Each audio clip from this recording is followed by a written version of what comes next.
Plastik menyusup masuk ke dalam tubuh kita rasanya itu mustahil. Ya, tentu tidak masuk akal bagi masyarakat awam. Alasannya sederhana, kita bisa menghindari material plastik yang terlihat fisiknya secara kasat mata, dan juga bisa dipegang oleh tangan jika akan masuk ke dalam mulut kita. Jadi, umumnya kita memiliki keterbatasan pengetahuan menelaah sampai sejauh itu jika material plastik itu bisa memecah secara alami, sampai ukuran mikro, bahkan sampai ukuran nano. Satuan ukuran mikro nilainya 1/1000 atau 10⁻⁻⁶, dan ukuran nano 1/1 miliar atau 10⁻⁻⁹. Maka kemampuan mata manusia sudah tidak sanggup lagi menangkapnya. Dan untuk melihatnya harus dengan bantuan mikroskop. Para ilmuwan internasional bereaksi terhadap dampak produk plastik dan pencemaran mikroplastik dan nanoplastik di lingkungan. Ada mikroplastik di mana-mana. Demikian kata Bart Koelmans, seorang ahli kimia lingkungan di Universitas Wageningen di Belanda. Kita tidak bisa lari dari mereka. Mikroplastik telah mencemari planet bumi dan mengancam kesehatan manusia. Memang belum ada laporan khusus dampak langsung mikroplastik terhadap kesehatan manusia.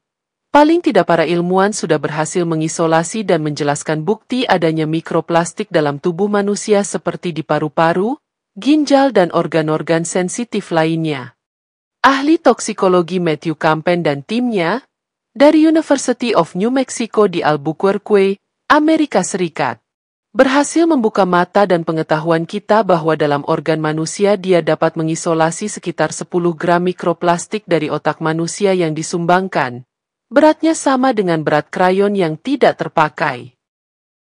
Istilah mikroplastik diciptakan 20 tahun yang lalu. Tetapi hanya dalam 10 tahun terakhir para peneliti telah berkembang dari mempelajari partikel-partikel di lingkungan dan hewan dan mengukur efeknya terhadap kesehatan manusia, kata Martin Wagner, seorang ahli biologi di Universitas Sains dan Teknologi Norwegia di Trondheim. Ini adalah bidang yang masih muda, lanjutnya. Tim Campen telah menemukan hasil yang suram, karena jumlah plastik yang dibuat telah meningkat tajam. Begitu pula konsentrasi mikroplastik yang ditemukan di otak, hati, dan ginjal.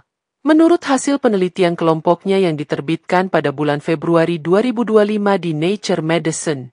Sementara apa yang dilakukan plastik terhadap organ tubuh manusia masih terus diteliti. Sudah banyak dugaan sementara dibuat para peneliti ketika menambahkan mikroplastik ke dalam sampel jaringan manusia di laboratorium.